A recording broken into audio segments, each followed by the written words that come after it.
来吧，朱美金。哎，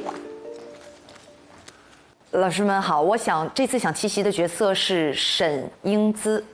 我总结她一句话，我觉得是平静的和事佬，或者是淡淡的和稀泥。沈英姿幼年丧父，所以她从小跟母亲相依为命，这也是为什么她会相对的敏感，而且她要强。来到文工团之后，她见识到了形形色色的战友，她也意识到了自己原来也只是一个非常非常平凡的人。不管自己以前在部队大院是多么优秀，但是来到这个文工团就只是一个很普通的一员，所以她特别想融入大家。她心中很有正义感，她想为不公平的事发声，但她又没那么敢。她感觉万一发了这个声，会不会影响到她自己，影响到自己的家人，尤其是妈妈，所以造就了她这个性格。所以我把它总结为说平淡的和稀泥，挺好的。这可以。就是他为什么后面有这些东西，都是因为从小他在这样的环境中生长，他是带着有一种的，就是对父亲的崇拜和看到他们这一代人的这种，他是骄傲的。哎，他这有爱嫌疑吗？因为我们刚才有讨论过，孔优你们所有人写的小传里面，是不是会出现一些帮手？他这里边现在有很多孩子都偷懒儿，都会善于使用 AI 了。我怀疑这就是。但这个人物小传我昨天写4点多，明白。我可以再多说。你不用说特别多，我觉得就看你的表演是否和这个人物是一致的，我觉得这个是最重要的。我用 AI 是完全没有任何可能性的，然后 AI 写的特别的书面，我看 AI 再写下来，不如我直接写下来，不是这样更省劲儿吗？那朱美吉，你为什么选择七夕这个角色？首先我认为我的优势是我附中6年都是专业中国舞。第二个是我觉得我自己本人跟沈英姿这个角色有贴合，而且我写的人物小传里面，父亲英年就过世了，然后我自己的父亲也是我2岁半的时候，我爸爸过世了。我对父亲没有什么印象，说实话就是没有记忆，所以我自己的行为模式上，我自己承担的角色不只是女儿的这一个角色，我也承担了很多的角色。在演员的世界里面，有时候生活和表演啊，真的有时候它是揉在一起的。朱美吉也是很勇敢了，已经把自己很多都抛出来了。好，大月来吧。大月跃跃欲试的大月。老师好，老师，我想先承认一下，我的人物小传是 AI 的。因为我第一次写，其实我昨天我都不知道该怎么动笔。你不说，我们两人刚才就认定你是 AI 了。你们不是也要自己写脚本吗？但是我们写脚本的话，不会，其实揣摩的都是自己。但是你不能跟观众解释说，我这块没演好是因为什么什么，是因为我那天闹肚子了，还是我凌晨4点钟睡了，还是怎么着憋不出来什么的，没法跟观众说这些，他看到什么就是什么。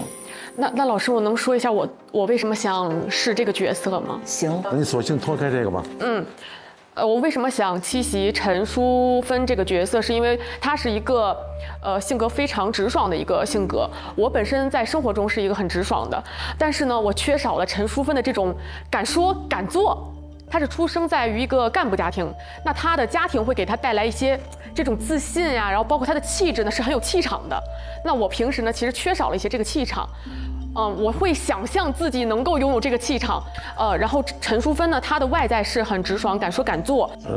你的本身的性格和很多展现，当时确实很接近你选的这个陈淑芬，但是你如果参加了一项活动，就是要全身心，不能再掺杂其他的很多事情，互相影响。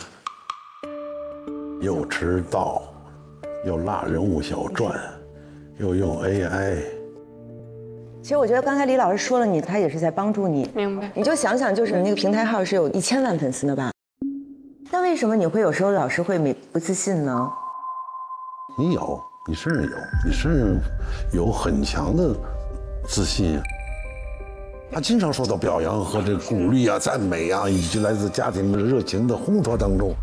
但是呢，因为我是新来的，我对你印象最深刻就是你们俩在做那个对比表演的时候，你那个点特好，我还跟他们说说什么前男友你来那种，就是我说其实挺出其不意的，就是完全是跳脱了大家对于见到前男友是一个什么样的感觉，我觉得那个很好。哎呦，皱眉。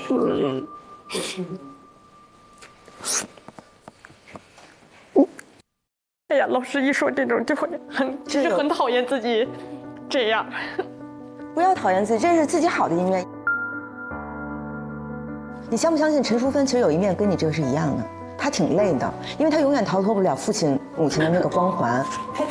她有可能在像你一样偷偷哭的时候，所以你不要去完全的肯定陈淑芬，也否定自己，对吧？你也有像老师说，她特别大家那么万人捧的状态嘛，越是万人捧，其实有时候越压力越大了，对不对？我觉得这个感性的这一面也是好事，说明你还是内心是有火热的东西的。对，我其实在我自己舒适的那个圈子，就是会很，抗压能力会很强，我可以自己很好调节自己。就是你舒适那个圈子更多的是自我的，是不是？是。可是演员恰恰是要忘我的，是要去演别人。那你现在这种状态，就是在你今后的表演当中、塑造人物当中，哎，都可以借鉴啊。好。抱歉，老师们。很好的，很好的。哎呀妈呀，忍不住了，这个感觉自己犯了很多很多的错，整个这个状态层层叠加，这个情绪层层的涌上来，让我就很崩溃。他又要强，但是同时又内心很敏感的时候，他就会，有一点拧巴的这种劲儿。所以我觉得都是我能够理解的。咱迟到，咱下次不迟到就行，就别自己给自己那么多的枷锁。下边呢，我们就男女两组分开了，两个女生呢就跟这个热依扎老师，你们去切磋一下。好，那我们先过去。啊，好，一会儿见，一会儿见，一会儿见。拜拜。对。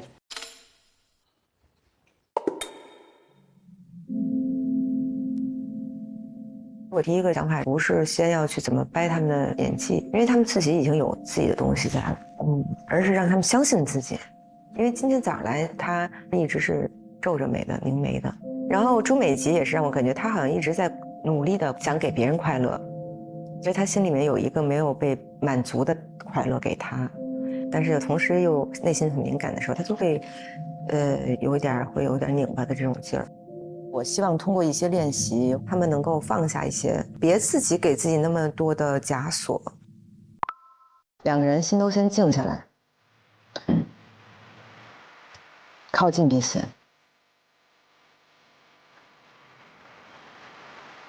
继续靠近，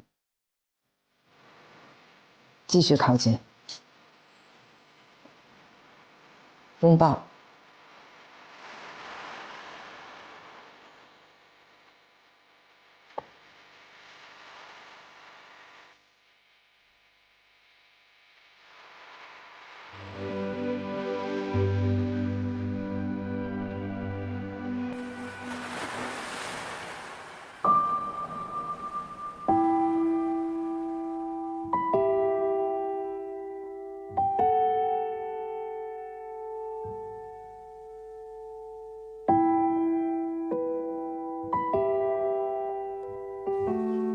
停，好，好，那咱们先回来坐哈。你们俩在拥抱的时候，整个过程可以用你们自己的语言去表达吗？我在一开始呢，会觉得，虽然我很喜欢他，老看他的作品，但是逐渐逼近的时候，我说哦，美吉哎，在抱在那一刹那的时候，有一种就是女孩子之间的惺惺相惜。我等一下。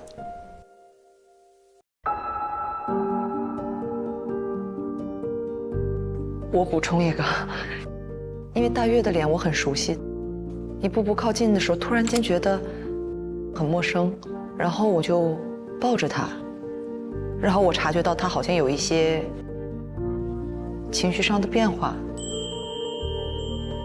然后我就只能再抱紧一点，我们就靠得更近了。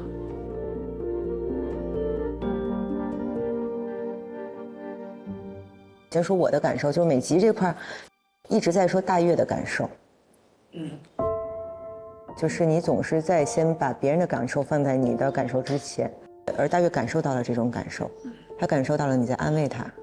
我看到你们时不时的手互相都在碰对方的后背，其实我知道一方面有安慰，也有一方面是你们自己意识不到的尴尬，因为抱久了以后，不知道怎么去表达这个情感。哦，那你们觉得在这个拥抱过程中，你们觉得时间长吗？不长，那你们觉得有多长时间？我觉得30到40差不多。1分钟。我们现在其实刚才拥抱了多长时间？53秒。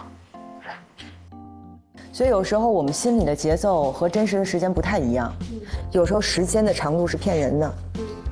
还有一个就是我想跟你们说的，它跟表演节奏也有关系，就可能一开始很尴尬，接下来你只能不得不硬着头皮去做，可是过程很煎熬，但是在煎熬完了以后又会跳出来，又沉浸。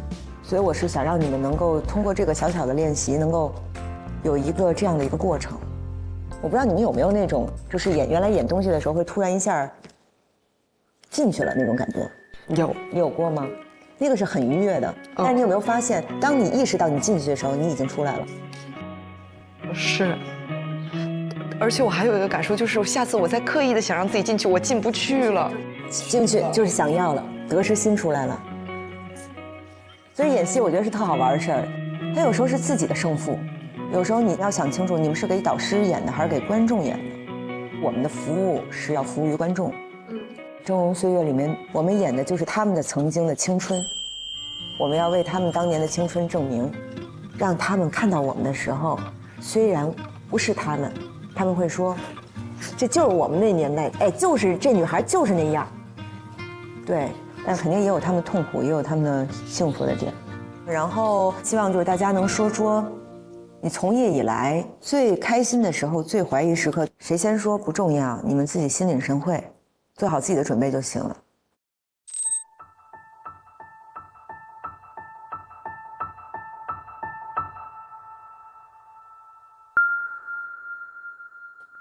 我真的很喜欢给别人带来快乐。我很困扰，我好像静不下心来。我在呢。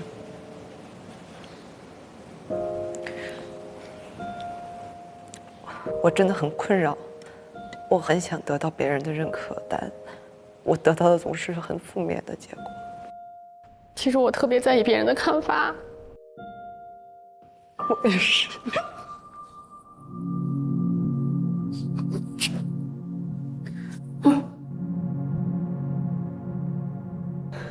你知道，其实我们刚录制那时候，你说我名字的时候，你说演员。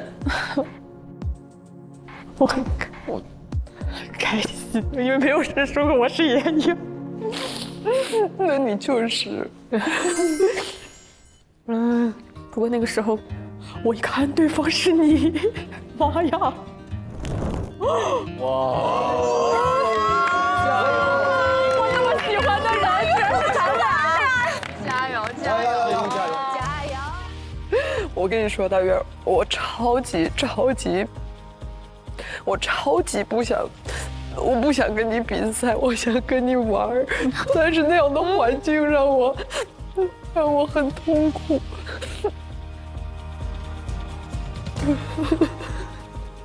好心酸的刘大月，这一集，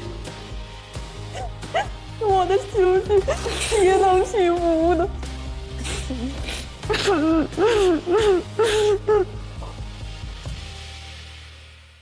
整个一下午都让我印象深刻，面对面坐着，敞开心去聊，让我们发泄自己，我才一下感觉放松下来。我发现我们俩很多情绪是相似的，觉得有一种姐妹们之间的这种真心话，突然间，那一刻是触动，我真的觉得有被疗愈到。我太理解他们了，因为我也是女生过来的，所以我就知道那种感受嘛。我也是个演员呀，他们说的很多困扰，我也有过呀。我也希望他们能释放一下吧。好，缓一缓。天哪，怎么会这样？特别棒，没有这么释放过自己，对不对？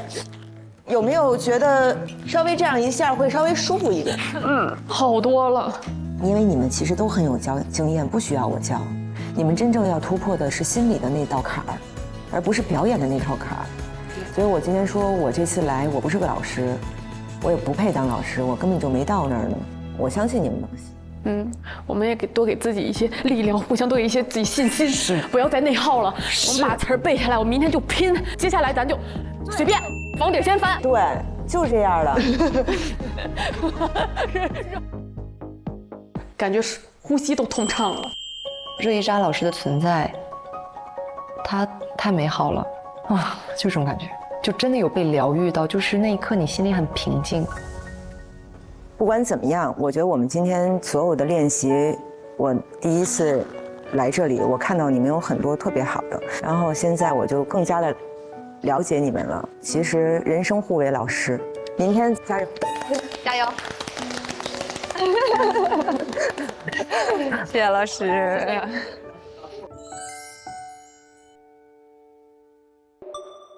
来，欢迎大家！哇！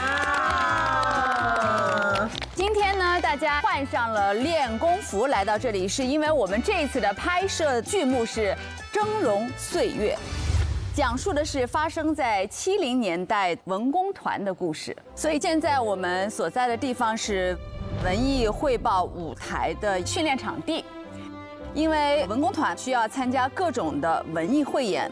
每一位的成员呢，也希望你们是能够多才多艺的。我过去是一个文艺兵，你当了几年？我当了3年。3年。我是刚去的时候，也只是报幕啊、唱歌啊什么的。我其实不太会跳舞，但是确实大家都是在一起训练，你不会也得会了。到最后呢，就变成跳舞也得会，打快板也得会，相声也得会，小品也得会，包括置景啊，自己也要啊，对啊，你做舞台吗？对对啊，对啊，你自己去准备道具啊，各个工种你最后你都会去参与。哇，会，好强哦！我觉得其实挺锻炼人的，真的挺锻炼人的。你们啊，你们其实应该都经历过这些吧？上小学就有这种活动了。我有考过歌舞团，但我那时候已经是差不多快11岁才去考的。去了以后，我进过复试了，但是突然有一个他们歌舞团的男演员过去，跟我差不多高，然后老师就说，你应该不行，因为男生举不动你，然后我就被刷下来了。我当兵之前，我也去考过其他的文艺团体，然后说你来段舞蹈吧。舞台上很多很多的灰，但是因为那时候我太胖了，然后我一跳，梆一倒地，那个灰全起来了。哇！一起来，我当时在想，这不是一种效果吗？仙气飘飘的感觉。所以我就没选上，人家就没要我，觉得我一点都不像能跳舞的人。那行吧。来吧，所以接下来我们会通过一场临时的文艺汇演来对大家进行一个才艺摸底。把你们的才艺特长都展现出来。各位领导们、同志们，舞台的灯光已经亮起来了，我们无限超越般的文艺汇演也要开始了。下面有请张可盈为大家带来一首歌曲《送别》。他的声音都好像，他像那个电报出来的那个，还挺像的那首。长亭外，古道边，芳草碧连天。好像那个年代。晚风拂柳笛声残，夕阳山外山。哇，那感觉了。天之涯，地之角，知交半零落。好看啊，太美了，好有那个味道啊！对，很好，很好。哎呀，谢谢大家。好了，第一个搞成这样，不敢去了。压力给到。哎，先不聊，来，我觉得啊，他开了一个很好的头。这个年纪的话，他其实有这种年代感是不容易的，因为有年代背景的戏，你那个自带的年代感是很重要的。而且你那个声音条件也很好哈，但你要说你的眼神再多一点就好了。啊，下一位，尚新月同学为我们带来拉丁舞表演，大家掌声。Vengo en busca con la musa de algo nuevo. Dime qué pasa o pasa mañana. Papi, por mi cara que tú gozas. Papi, vamos a hacerlo a toda hora. Adentro del mar, tú quieres nadar. 挺优秀的哈。 Que tú buscas, te lo voy a dar. Tú tienes un flow. 太美了，非常好，魅力无限。谢谢各位。下一位，下一位。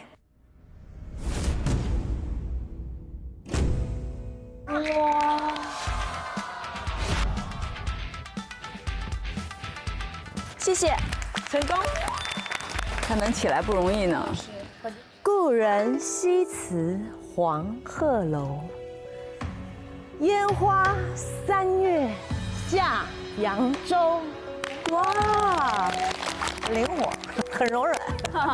两兄啊，应得啥子女红妆？两兄，你愿不愿配？哎鸳鸯。都多才多艺啊！下面有请苏琪为我们带来舞蹈表演。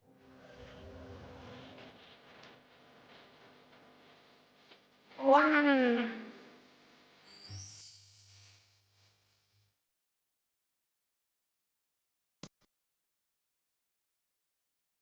哇！哇哦！哇哦！哎呀，好厉害，真棒！很好，我给大家出黑板报。雷色晨光，蒿卷流年逐浪，无畏张扬，限定此间年少。舞鞋旋转，青春于潮色里，低吟浅唱。啊，藏头诗啊，没有看到。献给我们的刘涛老师和郝蕾老师。雷涛没关系，我们俩的 C 可以。雷涛。接下来我们要正式开始我们的一个训练课程。 肢体开发课，让大家学习怎么用肢体去表达情绪。这个训练呢，叫做元素训练。有风、有水、有火，我们就分别去操作这个训练。就是你就是这个元素的本身。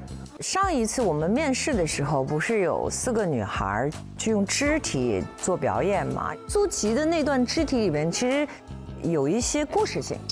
所以大家一定要先把概念搞清楚，就是我们的肢体是服务于我们的角色的。那么接下来呢，我们先来最简单的水，啊，就是你只是水，但你至于你的水是什么形态，自己决定。啊，然后我们会给大家放一段音乐。我觉得挺有意思的，因为我是学舞蹈的人，我很喜欢去用肢体表达我的情感。来吧。 你就自由的选一个地方，然后每个人之间稍微有一点距离啊，不要互相影响。老师，我试试啊，也看看我到时候对你不需要特别大动力，你不要那个，你在旁边演冰块就好了，也可以，我真的是可以。啊，你真的反应好快哟，冰块也是水，好厉害。来，安静，找到自己的状态，好不好？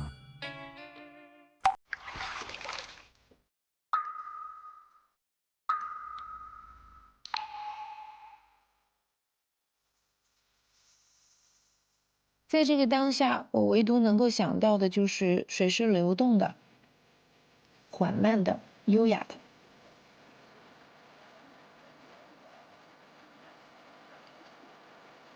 我先是小雨滴，然后慢慢飘落到溪水里，然后随着那个溪水再慢慢的流淌。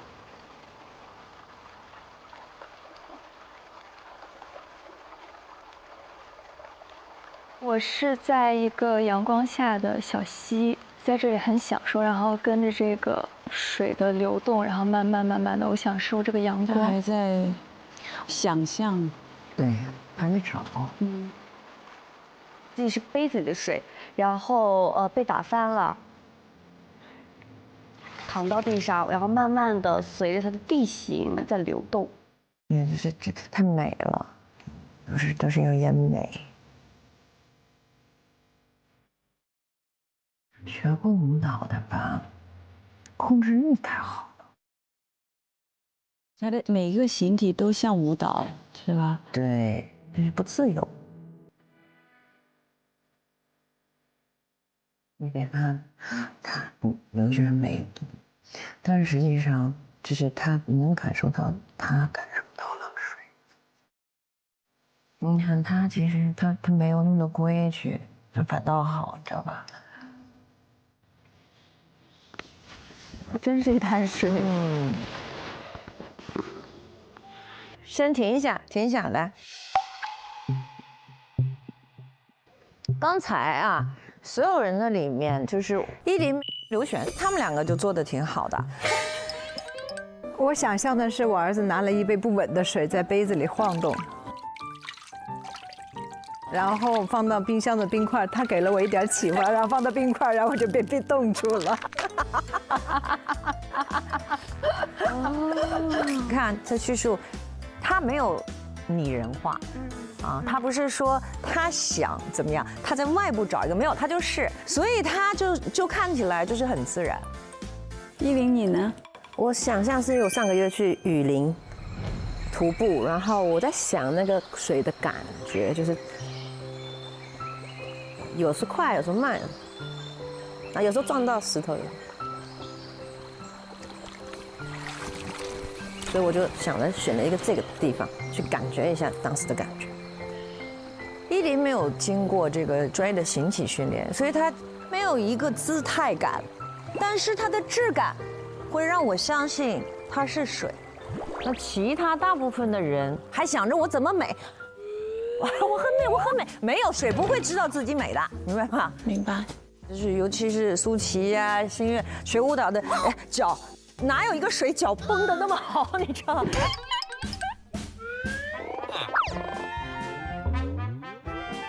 太美了，规则感太强了。这是我的肌肉记忆，可能这个是我的身体，它自己我控制不了它，压力。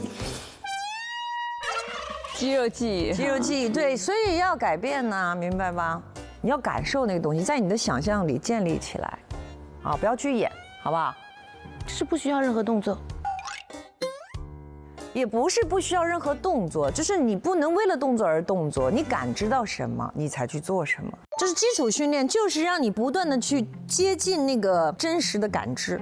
我觉得就是首先要把自己交出去吧，就有很多人接到剧本以后，他都还是在自己当中，他并没有在角色当中。对啊，就是你要热爱心中的艺术，不能热爱艺术中的自己啊。你得把你的身体腾空。让给这个角色的灵魂。好，那咱们进入下一趴。风，风怎么风啊？风是什么样子的？要想象。哦，吹走了，吹回来。来呗，来。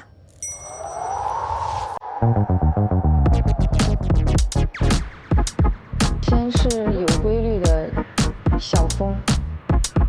渐渐的风越来越大的时候，就是乱刮的风，左边刮到右边，又刮到前面。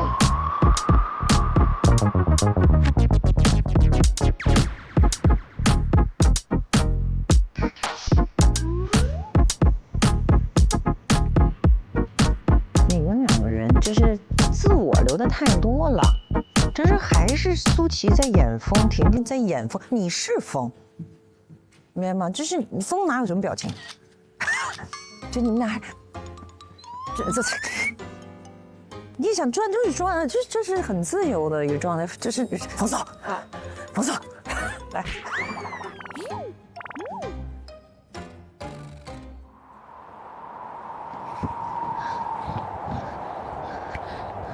来，停下来，来，张可言继续，来看他。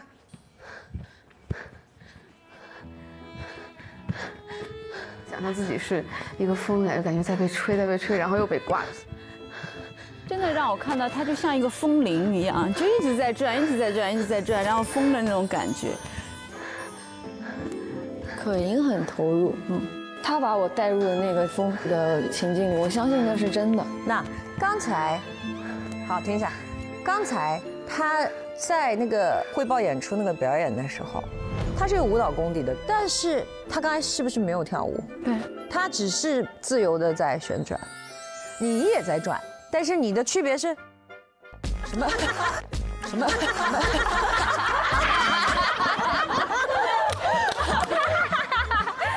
叫个扫腿舞，扫腿舞，就你懂那个啊？就是符号感、姿态感，不要那些东西，你懂吗？来吧，最后一个火吧。你想火怎么演？烫是吗？你演的是？他最后总结他元素训练，他都是演了个疯子。都疯了。来，音乐。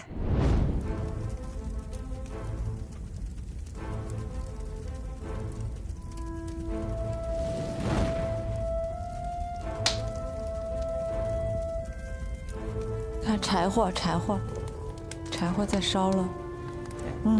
可以的，想象力很好，上海演吧。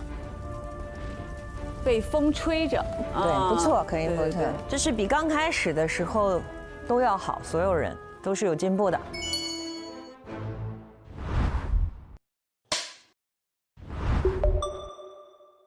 好了，我们刚才呢都热身完了，那么接下来你们需要带入情境当中的角色，然后去感受音乐里面的情绪，用肢体来演绎。第一组呢是谢依霖、熊黛林、刘璇。第一组啊，你们的情境呢是，你们是曾经的3个最好的闺蜜，但是已经人到暮年了，你们再次来到了你们熟悉的地方，明天它就要拆了，请用你们的肢体配着音乐，演出你们曾经在这里发生过的故事。好，可以。你抢主角，你背叛。那我们台词照旧。对，以前面一样。来，3、2、1，开始。这样很好啊，还能不能跳啊？都这么久没来了，我也不知道，试一下吧。行，身材还是那么好，还好。我那时候，哎，你们2个早就到了。哎呦，璇，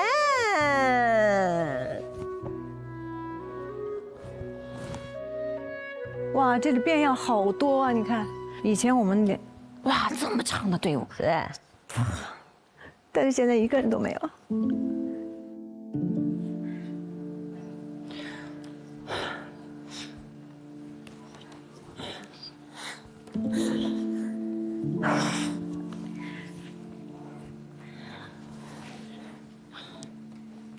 怎么了？我们不是要来跳舞的吗？还跳吗？跳啊！还跟我跳吗？你还抢我位置吗？你会生气吗？我生气就不来了。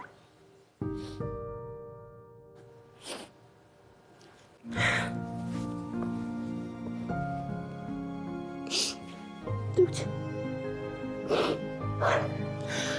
我们来干嘛的？跳啊！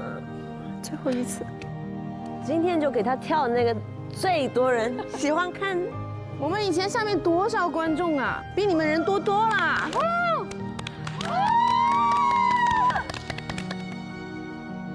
这时候太悲情了 ，OK？ 忘了我们是什么吗？来吧。忘了吗？说忘了呀，忘了。往右看，再往左看。我老是忘。那你都不能站中间，我跟你说了。哎，等一下，踩，小心哦，踩，右脚，换左脚。哎，我这好像还没有生疏哎。羡慕羡慕，最美的，谢谢。好，哇，好好棒好棒。说往左看往右看的时候，其实是挺生动的，因为3个人交流上了啊，前面就是交流不上，我估计自己心里也挺着急。要么你就是你抢了我的话，要么就是我现在该不该说话，他不是靠说的，你知道吗？比如说啊，随便啊，我们不用演全程，我给你举个例子啊。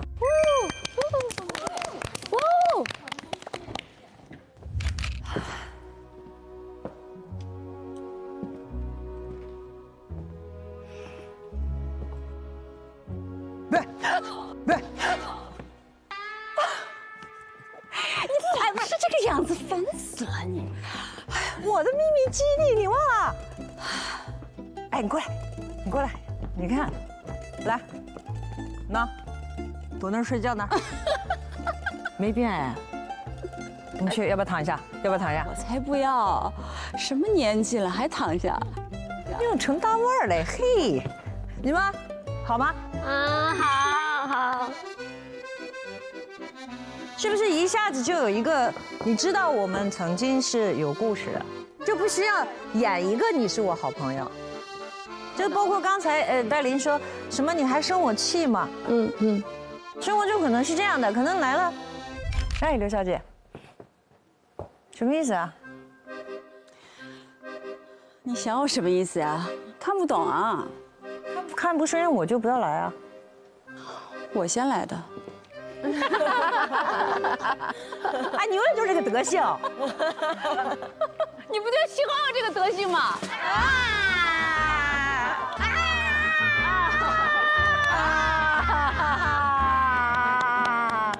哎呦天哪，视觉盛宴，是不是？他是一个一看就是以前是有故事的，而不是说你原谅我吧。哪有太肉麻了？就是人很奇怪，吵吵，然后就不能对视，一对视就笑了，内心也不知道想什么呢，是吧？这才好看呀。对，那都点头了，一定这是很简单的生活经历嘛。下一组呗，走。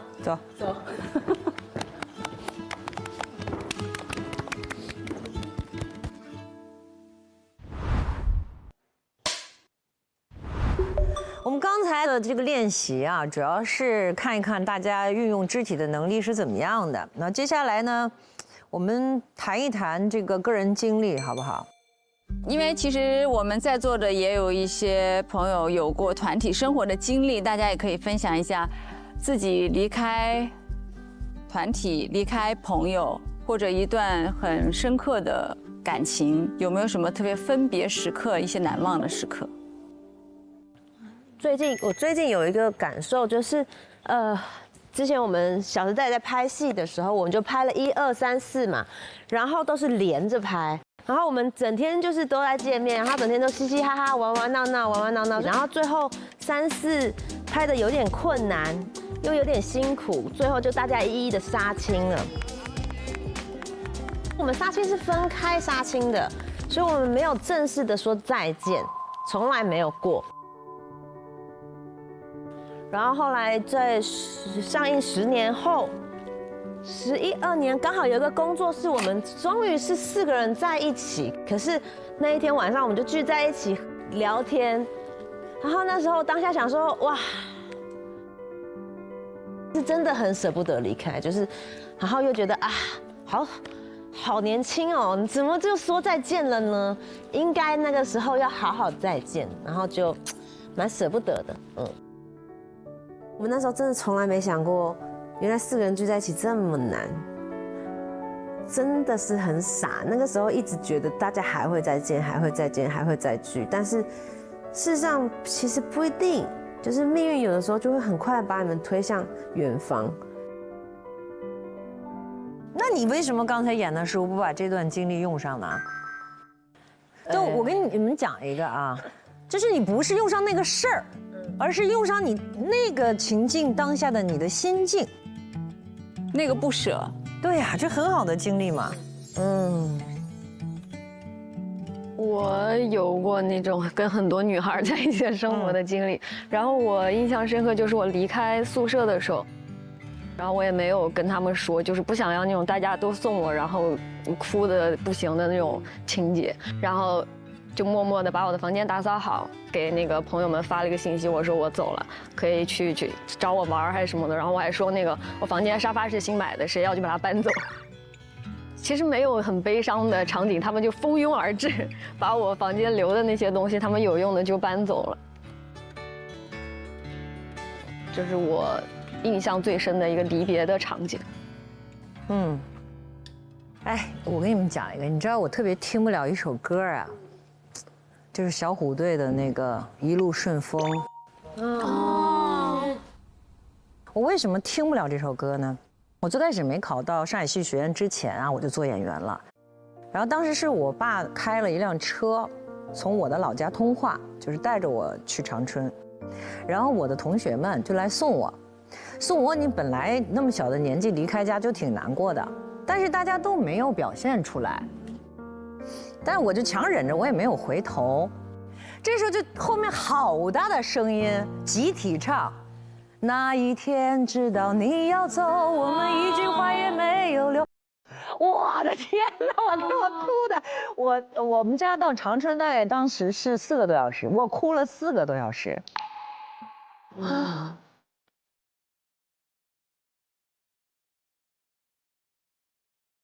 所以我现在我听这首歌我也不行，就是那个情境，那个歌曲。当时我在车里的那个车的速度，甚至这个前奏，甚至那天的空气，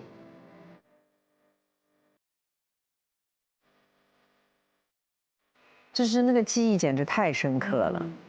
所以演员有一个幸福的点，就是这所有的一切，当时当下所发生的一切，以后都是你演戏的素材，都是你表演的素材。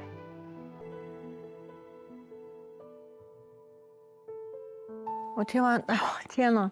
因为我也有一些分别的那个，就是我还讲跟我队友吧，因为跟他们时间是最长的，我就现在还记得我的同龄的那些所有的队友，就是每一个我送他们的时候那种离别的感受。乔亚，我们年龄是有3个比较年龄相仿的。那天晚上去给他送行的时候，是我跟叶玲玲，我们背着巨大的行李去到了这个火车站的行李托运处。我就看着他，然后就想到4年前，我真的是在同一个地方带着希望来的，还想到了当时在接我的那个教练给我处理行李的那个画面，一下子就浮现上来了。我就跟乔亚相对的时候，马上那个泪就落下来了，包括现在我都记得。然后还有叶玲玲，我们俩是闺蜜。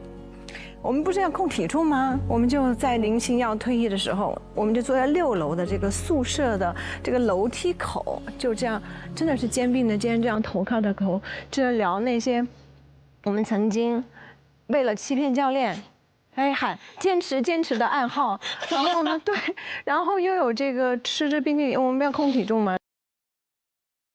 但是他第2天我就是要给他送行，然后我们俩就是那个场景非常的。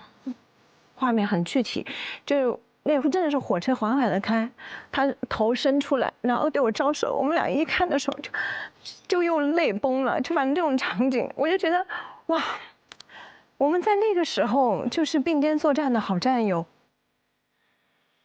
我那种失落，我感觉到的就是说，不只是跟队友的不舍，其实我送走他们的时候，是把自己跟他曾经并肩的自己也送走了。就是那种感觉，是的，对。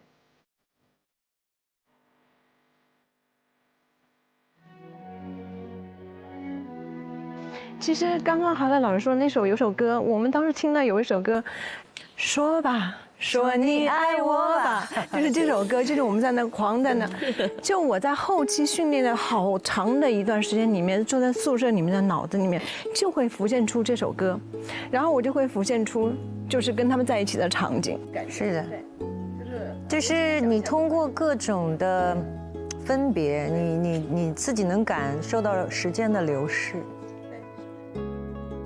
对，是的。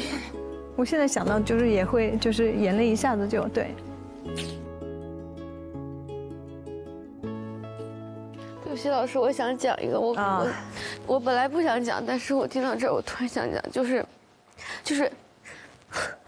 在我小的时候，然后我们一起出去这个国外演出，当时舞蹈队里面有一个姐姐，我到现在都非常印象深刻，她跳舞跳得非常非常好。然后那个时候，当我还是一个非常内向、不敢说话的，在合唱团站着的一个小女孩的时候，我一直在看着她，我就觉得，如果以后过几年我能像她那样就好了，我们天天在一块儿吃，在一块儿玩。但是因为那时候没有微信什么的嘛，这样就没有再联络。然后再看到她的消息就是，她成为了自媒体，做得很好的，发展得非常非常好。我也一直在关注她，然后也给她发私信啊，我们就又联络上。然后结果又没有过1、2年，突然间再看到的信息就是他得了癌症晚期。当然我还是在关注他，我想他会好起来。然后但是再看到信息的时候，就是已经去世了。可是那时候我才上大2吧。我觉得那是我第一次意识到，就是死亡是有随机性的。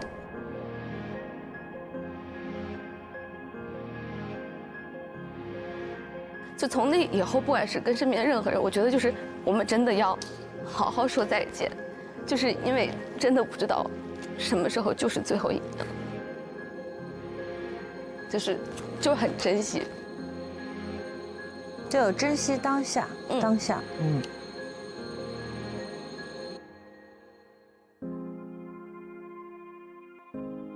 我听了张可颐说她的故事之后，我特别有感触。就像她说的，无论我们面对谁，要学会好好告别，就是我们很郑重的抱一下，或很郑重的对彼此说一声再见，或者是对他的一些祝福，这些都是很有必要的。本节目由保险优选平台蚂蚁保冠名播出，不怕比的好保险就在蚂蚁保。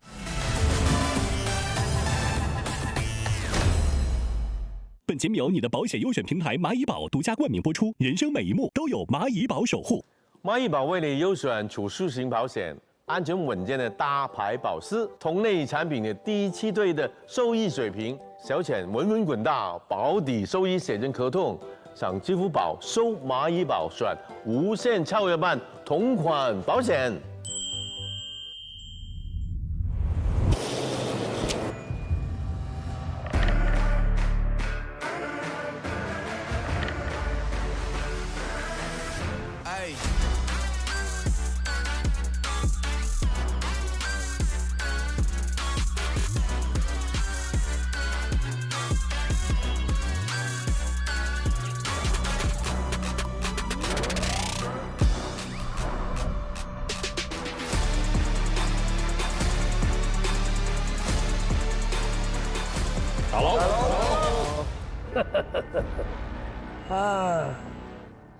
看到今天大家的服装，知道有准备了啊。